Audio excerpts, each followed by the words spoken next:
Sabarimala റഫറൻസിൽ supreme കോടതി ഭരണഘടനാ ബെഞ്ചിൽ വാദം പുനരാരംഭിച്ചു. യുവതീ പ്രവേശനം ശബരിമലയിൽ അനുവദിക്കാനാവില്ല എന്ന നിലപാടിലാണ് NSSും ദേവസ്വം ബോർഡും.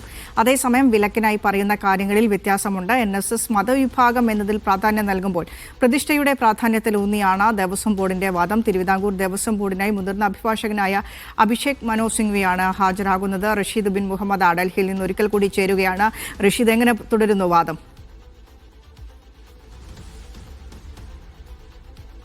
വിനീഷ, ശബരിമല യുവതീ പ്രവേശനവുമായി ബന്ധപ്പെട്ട പുനഃപരിശോധന ഹർജികളിൽ സുപ്രീം കോടതി ഇപ്പോഴും വാദം കേട്ടുകൊണ്ടിരിക്കുകയാണ്. നിലവിൽ തിരുവിതാംകൂർ ദേവസ്വം ബോർഡിന്റെ വാദമാണ് സുപ്രീം കോടതിയിൽ നടന്നുകൊണ്ടിരിക്കുന്നത്. ഈ ശബരിമല യുവതീ പ്രവേശനവുമായി ബന്ധപ്പെട്ട NSSും തിരുവിതാംകൂർ ദേവസ്വം ബോർഡും ഒരേ നിലപാടാണ് എടുത്തിരിക്കുന്നത്. അതായത് യുവതീ പ്രവേശനത്തെ വിലക്കുന്ന നിലപാടിലേക്കാണ് ഇരു കൂട്ടരും എത്തിയിരിക്കുന്നത്. അതേസമയം ഈ വിലക്കുന്നതുമായി ബന്ധപ്പെട്ട കാര്യങ്ങളിൽ ചില വ്യത്യാസങ്ങൾ ഇരു കൂട്ടരും അറിയിച്ചിട്ടുണ്ട്. നേരത്തെ NSSന് വേണ്ടി ഹാജരായിരുന്ന അഭിഭാഷകൻ വൈദ്യനാഥൻ അറിയിച്ചിരുന്നത് ഓരോ ക്ഷേത്രങ്ങളിലും ഓരോ ആചാരങ്ങളാണ് ഉള്ളത്. ഈ ആചാരങ്ങളിൽ തീരുമാനമെടുക്കേണ്ടത് അതാത് മതത്തിൽപ്പെട്ട ആളുകളാണ് എന്നുള്ളതാണ്.